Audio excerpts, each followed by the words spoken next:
Sir మీరే మాట్లాడుతున్నారు. Thank you అమ్మా. ఇప్పుడు నెక్స్ట్ ఇప్పుడు నెక్స్ట్ అలీ గారు. ఈ స్క్రిప్ట్ నా చేతుల్లో లేదు, బ్రహ్మానందం గారి చేతిలో ఉంది. అలీ గారు మీరే మాట్లాడాలి ఇప్పుడు, ఆయన కోరిక మీరు. మైకి తీసుకెళ్ళి ఆయన చేతిలో పెడుతుంటే ఆయన ఒక్కొక్కరి చేతిలో పెడతాడు తీసుకొచ్చి. అందరికీ నమస్కారం అండి.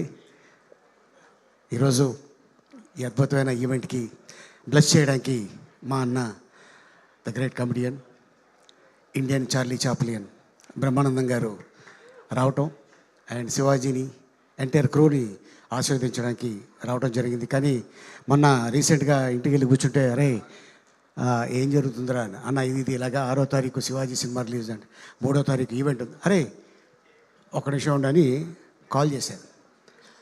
ఇమ్మీడియట్గా 3వ తారీఖు నేను వస్తున్నాను రా నీ సినిమా రిలీజు ముందు రోజున అని ఆశీర్వదించడానికి. ఎందుకంటే శివాజీని చాలా చిన్న స్టేజ్ నుంచి చూసిన వ్యక్తుల్లో బ్రహ్మానందం గారు నేను. కానీ ఈ రోజున తను హీరోగా, నిర్మాతగా, తన సొంత బ్యానర్లో ఒక సినిమా చేయడం అనేది ఇది మామూలు విషయం కాదు, ఇంతమంది ఆర్టిస్టులతోటి. అండ్ అలాగే డైరెక్టర్ సుధీర్ గారికి, అలాగే నిర్మాతలకి, దీంట్లో యాక్ట్ చేసిన నటీనటులకి, అలాగే మొత్తం ఎంటైర్ క్రూకి ఆల్ ది బెస్ట్. అండ్ 6వ తారీఖున ఇది పెద్ద హిట్ చేసి మా శివాజీని పెద్ద నిర్మాత చేస్తారని ఆశిస్తున్నాను. Thank you so much. Thank you Ali garu, thank you so much. Brahmanandam garu next ఎవరంటారు? Brahmanandam గారు మాట్లాడరు, వేరే వాళ్ళు